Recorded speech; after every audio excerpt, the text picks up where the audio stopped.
Hello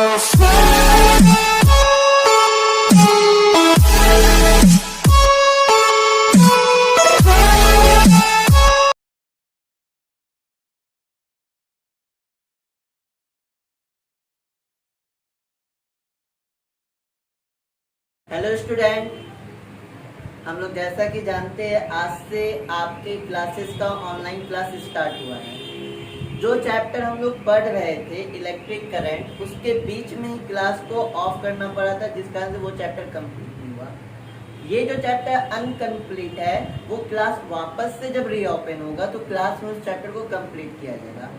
आज का जो न्यू चैप्टर है आपका चैप्टर 3 तक कर रहे थे, आज से चैप्टर 4 आपका स्टार्ट किए हैं। और ये चैप्टर 4 आपका क्या है? विद्युत धारा का चुंबकीय प्रभाव। हम आपको बताए थे कि हम लास्ट इलेक्ट्रिक करंट देख रहे थे और हम बोले थे इलेक्ट्रिक करंट के कारण ही आपका क्या क्रिएट होता है? Magnetic field. तो आज का जो चैप्टर है, आज का चैप्टर इसी टॉपिक पे है, विद्युत धारा का चुंबकीय प्रभाव, मैग्नेटिक इफेक्ट ऑफ करंट। तो सबसे पहले हम लोग मैग्नेट के बारे में थोड़ा जानेंगे, चुंबक के बारे में जानेंगे।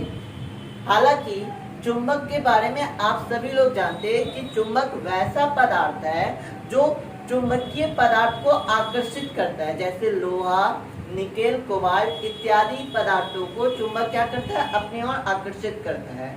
चुंबक प्राकृतिक भी होते हैं और कृत्रिम भी होते हैं। प्राकृतिक रूप में पत्थर के रूप में चुंबक पाए जाते हैं। कृत्रिम जो चुंबक बनाया जाता है जैसे आर्टिफिशियल मैग्नेट। आर्टिफिशियल मैग्नेट भी, अगर आर्टिफिशियल मैग्नेट की बात किया जाए तो इन जनरल जो साइंस में हम लोग यूज करते हैं मैग्नेट का, वो दो प्रकार का होता है, या तो बार मैग्नेट या तो horse shape magnet. Bar magnet और हॉर्स शेप मैग्नेट क्या है, थोड़ा ये समझ लीजिए।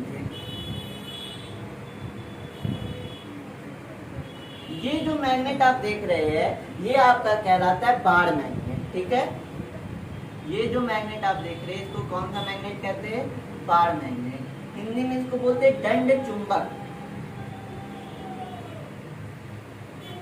ठीक है। ये जो चुंबक है ये आपका क्या है? Bar magnet. एक और जो हम जनरल साइंस में यूज करते हैं वो आपका होता है हॉर्स शेप मैग्नेट। कुछ इस प्रकार से, जैसा कि घोड़े का नाल हो।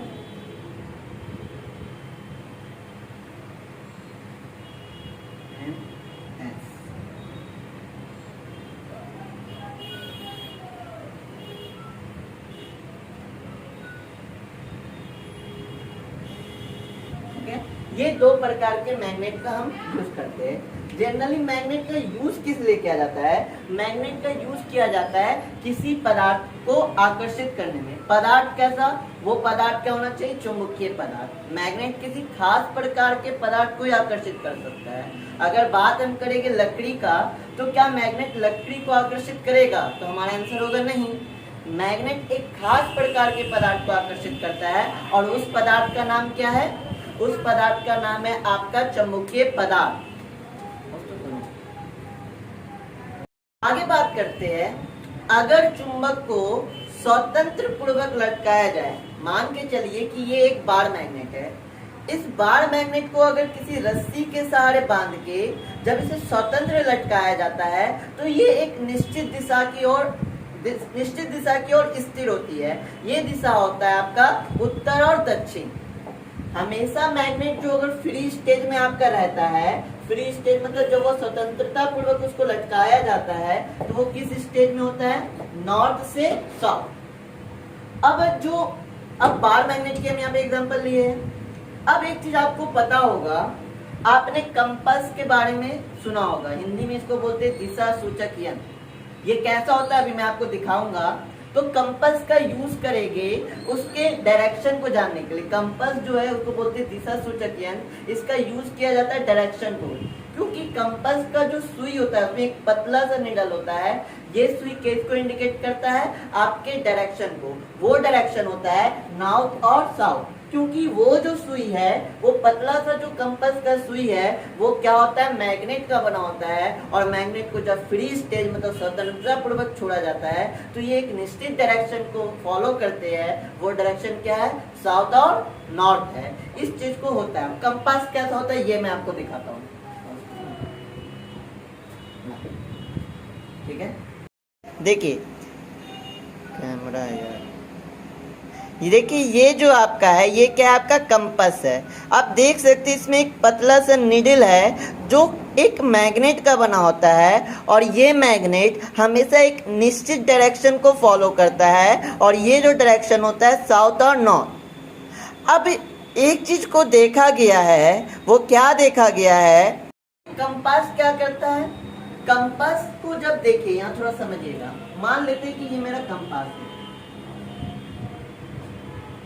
हिंदी में इसको दिशा सूचक यंत्र बोलते हैं, और ये डायरेक्शन इंडिकेट कर रहा है नॉर्थ और साउथ को। अब थोड़ा ध्यान दीजिएगा, जब कंपास के निकट किसी बार मैग्नेट को लाया जाता है, बार मैग्नेट, ये मैग्नेट को उठा के इधर लाते हैं, तो ये कंपास का जो नीडल है, ये जो सुई है, ये क्या हो जाता है, विक्षेपित हो जाता है। विक्षेपित का मतलब क्या, सुई का डायरेक्शन अभी कुछ इस प्रकार है तो सुई का डायरेक्शन थोड़ा सा क्या हो जाता है, चेंज हो जाता है, मतलब ये सुई विक्षेपित होने लगती है। अब यहाँ पे समझने वाली बात है कि ये विक्षेपित क्यों हुआ।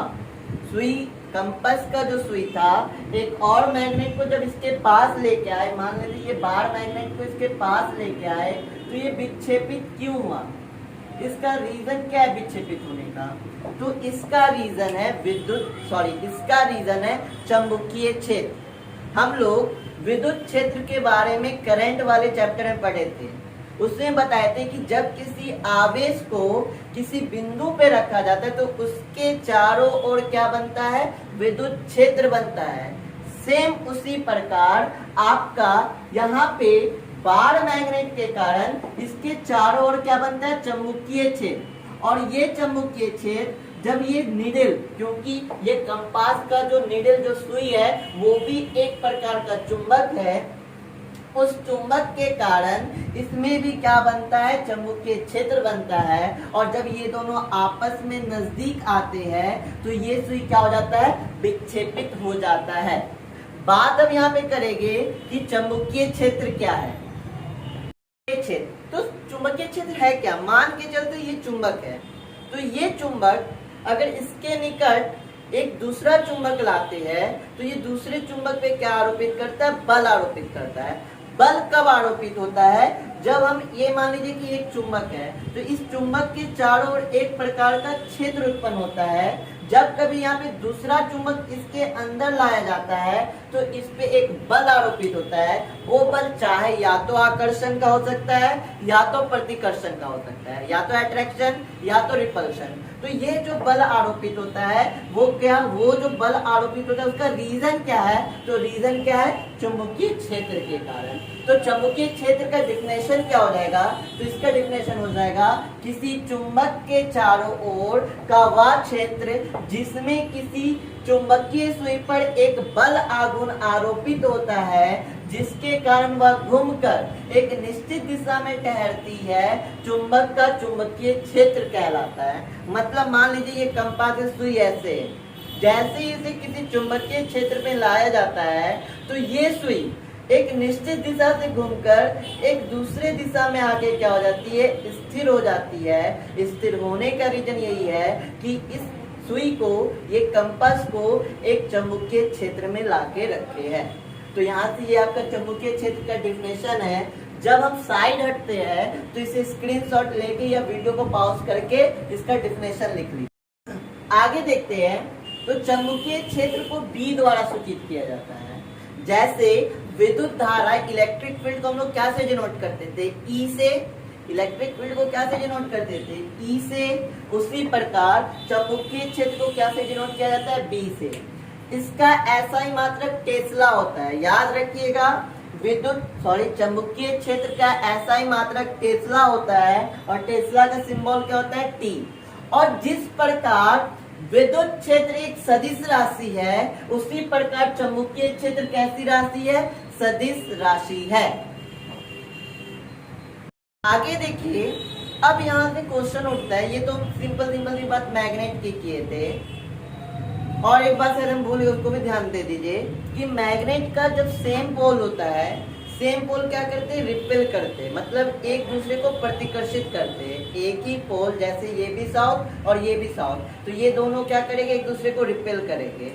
अगर ये नॉर्थ ये नॉर्थ, फिर भी ये दूसरे को क्या करेंगे, रिपेल करेंगे। लेकिन एक साउथ और एक नॉर्थ होगा तो ये दोनों क्या करते हैं, अट्रैक्ट करते हैं। आकर्षण और प्रतिकर्षण, ये हम लोग आपका करंट में भी देखे थे कि पॉजिटिव चार्ज मतलब same charge repel each other और opposite charge attract each other. Same यहाँ पे भी same pole repel each other, opposite pole attract each other. ठीक है, आगे जो इस चैप्टर का नाम है विद्युत धारा का चुंबकीय प्रभाव। ये पता कैसे चला कि विद्युत धारा के द्वारा चुंबकीय प्रभाव होता है?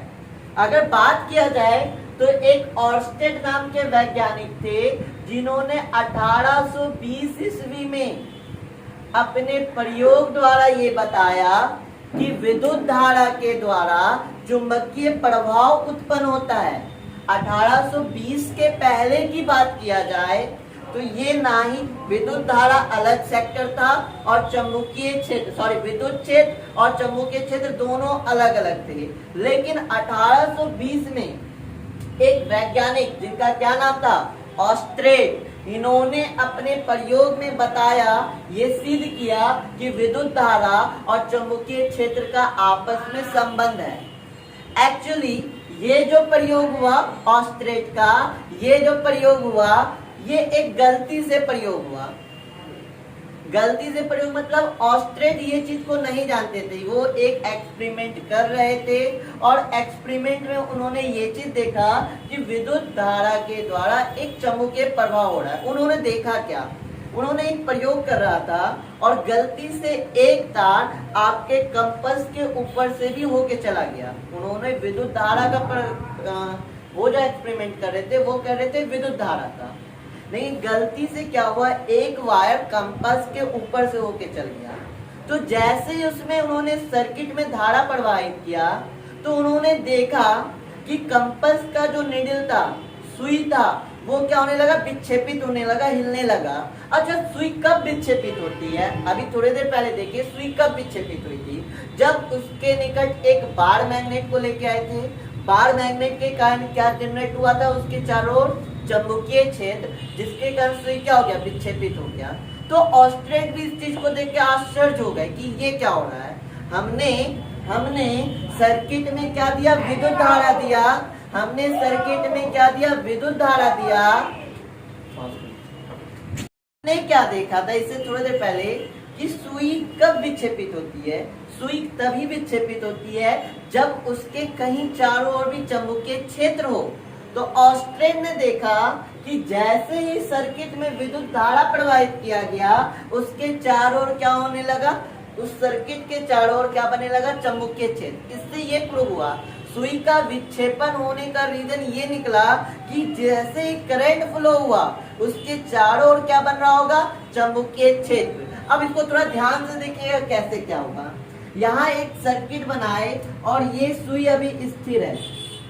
जब इस सर्किट में, इस परिपथ में इसको नहीं जोड़ा गया तो इसमें किसी भी प्रकार का धारा प्रवाहित नहीं हो रहा है, जिसके कारण सुई क्या है, आपका स्थिर है। इसमें किसी भी प्रकार का विक्षेपण नहीं देखा गया। लेकिन अब हम क्या किए, इस सर्किट को जोड़ दिए। इस सर्किट को क्या किए, जोड़ दिए। तब यहाँ देखिए सुई क्या होगा, जैसे इस सर्किट को जोड़े इसमें क्या प्रवाहित होने लगा होगा, विद्युत धारा। और विद्युत धारा को क्या से डिनोट करते हैं, आई से। और ये भी पता है कि विद्युत धारा का डायरेक्शन क्या होता है, positive terminal to negative terminal. याद है ना सारा चीज, ये कैसे होता है, positive terminal to negative terminal. तब यहाँ पे देखा गया कि सुई क्या हो गया, विक्षेपित हो गया। अब सुई अस्थिर नहीं रहा, अब सुई स्थिर नहीं रहा, सुई क्या हो गया, एक निश्चित डायरेक्शन में क्या हो गया, विक्षेपित हो गया, कुछ इस प्रकार। ठीक है, सुई एक निश्चित डायरेक्शन में क्या हो गया, विक्षेपित हो गया। और ये भी देखा गया अगर डायरेक्शन चेंज कर दे, किसका, विद्युत धारा का अगर डायरेक्शन चेंज कर दे, जैसे कि यहाँ समझिए, इसको जब जोड़े, हम जानते हैं कि इलेक्ट्रिक करंट क्या होता है, positive terminal to negative terminal. Positive terminal मेरा इधर है, तो धारा का डायरेक्शन इस बार कुछ इस प्रकार से होगा। उन्होंने अपने प्रयोग में ये सिद्ध किया कि अगर धारा का डायरेक्शन चेंज हो जाए, अगर धारा का डायरेक्शन चेंज हो जाए तो सुई का विक्षेपन भी क्या हो जाएगा, चेंज हो जाएगा, जस्ट अपोजिट हो जाएगा। धारा अगर बदलता है तो सुई का विक्षेपन भी क्या हो जाता है, परिवर्तित हो जाता है। तो जब तार में, ये जो देख रहे पहला सर्किट, जब तार में विद्युत धारा प्रवाहित नहीं होती है तब तक कंपास का जो सुई होता है वो तार के समांतर होता है। मतलब इसके सुई में किसी भी प्रकार के विक्षेपन को नहीं देखा गया। कब, जब इस सर्किट से धारा प्रवाहित नहीं हुई। लेकिन जैसे ही सर्किट में धारा प्रवाहित होना शुरू हुआ, इसको हम जैसे ही जोड़े, इसमें धारा प्रवाहित शुरू हुआ, तार में विद्युत धारा प्रवाहित होते ही कंपास की सुई क्या हो गई, विक्षेपित हो गई। अब वो तार के समांतर ना होकर सुई क्या हो गई, थोड़ा सा विक्षेपित हो गई। नोट, एक बात को ध्यान दीजिएगा, धारा का मान बढ़ाने पर विक्षेपन भी बढ़ता है। अगर धारा के मान को आप बढ़ा रहे किसी भी सर्किट में तो सुई का विक्षेपन भी क्या होगा, अधिक होगा। अगर धारा बहुत कम होगा तो विक्षेपन भी बहुत कम या ना के बराबर होगा। लेकिन जैसे जैसे धारा को बढ़ाइएगा तो इसका विक्षेपन भी क्या होगा, उतना ही बढ़ेगा। एंड लास्ट, धारा की दिशा बदलने पर, यहाँ थोड़ा ध्यान दीजिए, इस समय धारा की दिशा कुछ इस प्रकार है, पॉजिटिव टू नेगेटिव टर्मिनल इस प्रकार। लेकिन यहाँ अगर ध्यान दीजिए तो धारा की दिशा क्या है, इस प्रकार है। तो धारा की दिशा बदलने पर विक्षेपन की दिशा भी परिवर्तित होती है। आई होप आप लोगों को यहाँ तक समझ में आया होगा। अगर समझ में आया तो मेरे चैनल को लाइक कीजिए, सब्सक्राइब कीजिए और अपने दोस्तों के भी शेयर कीजिए। और एक बात, अगर जिनको भी नहीं समझ में आया वो कमेंट कीजिए, या तो जितने भी चीज पढ़े इसका नोट चाहिए, हैंड राइटिंग नोट, तो आप हमें इस नंबर पे व्हाट्सएप कर सकते हैं। मेरा व्हाट्सएप नंबर है 8083856189। इस नंबर पे व्हाट्सएप करते हैं। आशा करते हैं आप लोग घर पे सुरक्षित होके खूब पढ़िए और अच्छे से पढ़िए, सारी चीज को रहने देते हैं।